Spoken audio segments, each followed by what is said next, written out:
got legs again. Getting that OG stretch in.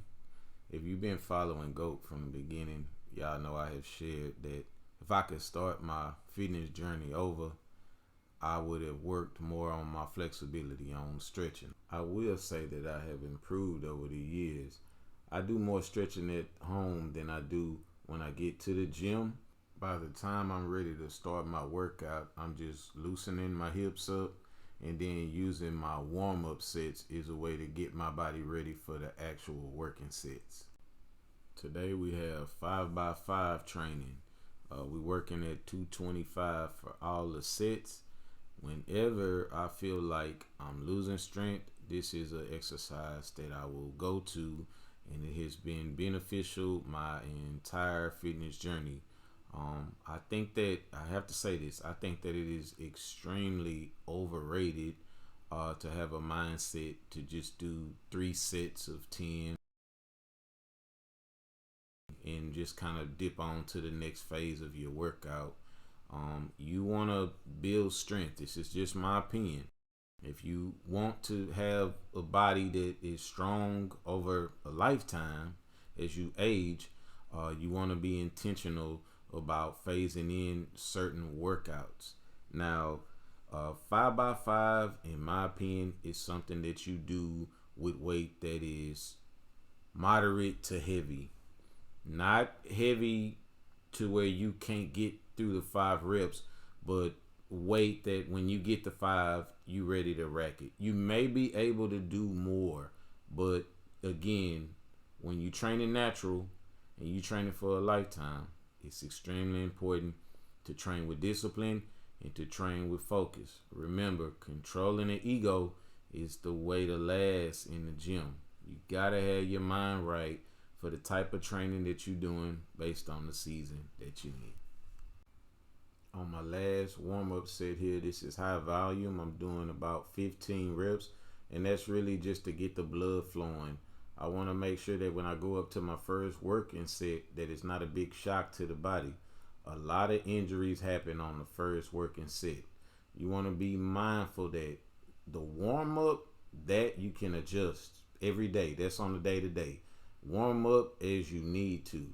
But the working sets, that's where you have to be disciplined and locked in. So if it's high volume that you need to do to get ready for the working sets, some guys like low volume. But the most important takeaway from what I'm saying to you now is listen to your body.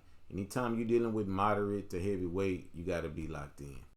Going into my first working set here, 225, you don't want to blast through the set. You want to feel and absorb the weight. The more time under tension, the stronger you allow your body to get. Oftentimes when we in the gym, we just want to just blast through the set. But this is not the optimal way to build strength. Mindset is everything. If you scared of the weight, it's going to kick your ass.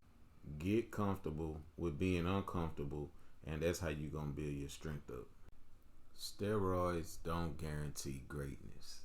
What am I saying? Like all things that are vanity, they don't tell you the dark side to all of the glamour that you see on social media or just on the internet, period. There are a ton of people that are on steroids and taking testosterone, and their bodies don't look like these people that you see at the top of the fitness industry. One of the things that's not talked about regarding steroids is it's not guaranteed that you're going to end up with an amazing physique just because you started using steroids. One thing about this game is work ethic don't lie. If you can't master the diet, everybody sees it. If you don't know how to train, everybody sees it. You can be on steroids at 120 pounds. You can be on steroids at 350 pounds. And if you lack integrity, you would tell people that you natural. I gotta put this out there for the people that's new on their fitness journey so they don't get their feelings hurt like a kid that find out Santa Claus ain't real. It's a whole lot of cap going on in these gyms, man. So I address steroids regarding physique. That's like an unparalleled talking point because you just never know It all comes down to integrity. Any weight, any body type can be on steroids. Now we're going to address it from a strength level standpoint. You can be on steroids and lift the gym. You can be on steroids and can't bench press 135 pounds for 10 reps. I got to say this for the sensitive viewers out there. Being able to bench 135 for 10, in my opinion, is strong. I know people going to laugh at that because the industry is full of cap, but I'm just going to say that I remember being very happy at the time when I could do 135 pounds for 10 reps. So if you can do that, I salute. All that being said, do not think that steroids guarantees you otherworldly strength. I have seen it in the gyms. I have worked out with people that's on steroids. Some bigger than me, some smaller than me, indifferent, whatever. And I didn't smoke them. I'm not capping. I'm not trying to make nobody feel bad or hurt no feelings. I'm just saying that don't think that just because you're on steroids that means you're going to be stronger than everybody. You can get your feelings hurt like that. Also, don't think that not being on steroids that you can't reach a strength level that you would be proud of. You absolutely can. I'm a living witness to both. You can build a nice physique. You can build your strength levels up to a respectable weight that you feel comfortable with.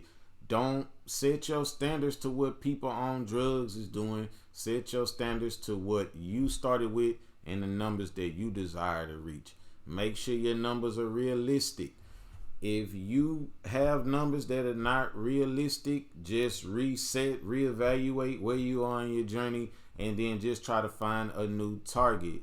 It is okay to change your mind and your approach on your journey. One of the things that's going to help you to last, listen to me when I say this, man, your ability to adjust in the gym is going to be the crown jewel to your success, man. You have to be willing to adjust.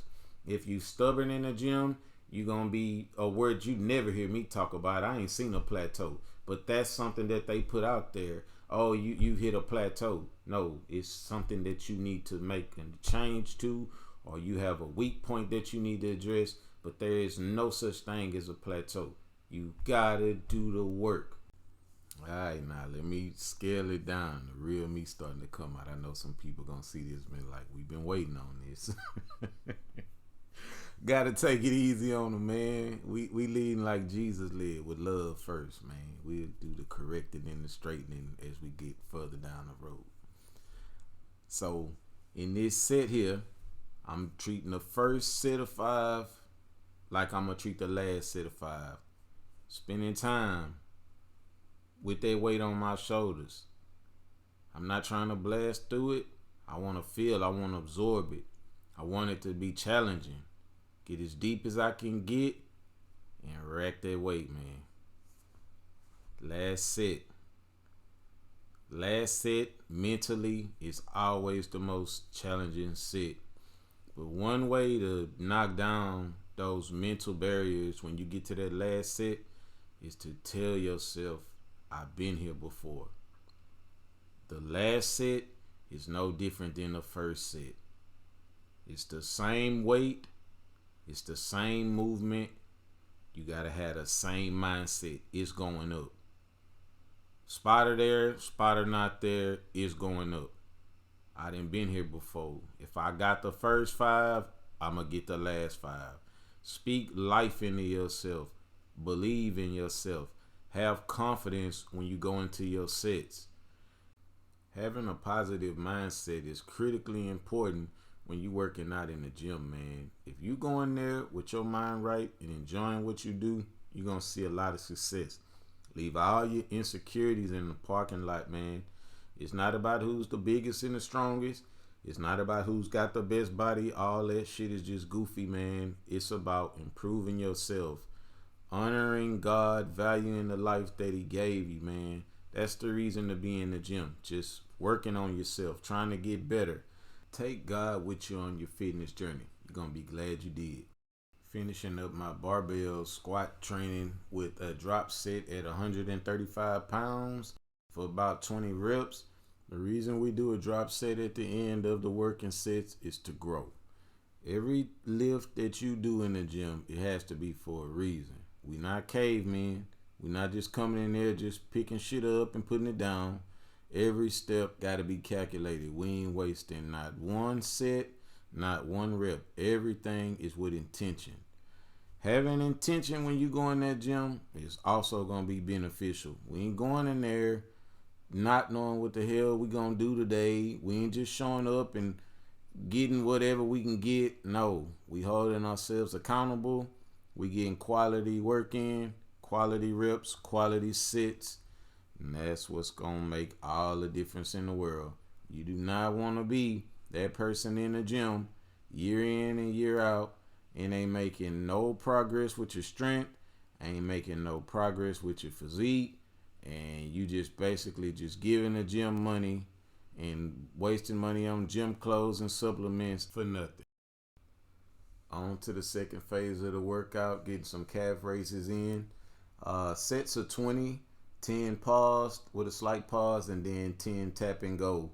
We're starting out at 120 pounds there, and I top out at 200 pounds, giving me a total of 100 reps.